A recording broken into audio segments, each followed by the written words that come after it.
Со 87 милиони денари ќе се реконструира најоштетениот дел од патниот правец Кочани-Пониква. Парите се обезбедени од јавното претпријатие за државни патишта. Рехабилитацијата е предвидена на потегот од паркингот на Пониква надолу во должина од 10,4 километри. Јавниот оглас за поправка и рехабилитација на државни делници е веќе завршен и за изведувач е избрана компанијата Ескаватори.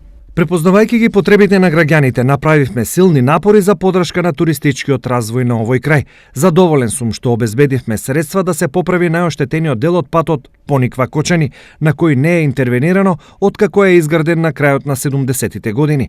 Пониква е спортски рекреативен центар на истокот на Македонија, од кој треба да создадеме привлечна туристичка дестинација, а патната инфраструктура е еден од главните услови за тоа. Стои во соопштението од општина Кочани.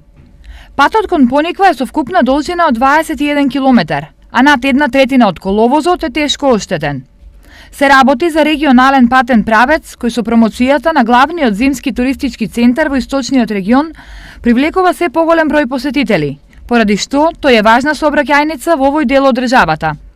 Инаку, при последната посета на министерот за транспорт и врски Горан Сугарески на Кочанскиот регион, најави дека во наредниот период овде ќе се вложат околу 70 милиони евра. Дел од парите се токму за реконструкцијата на патот кон Пониква, а останатиот дел за експресниот пат Штип-Кочани и реконструкција на обиколницата.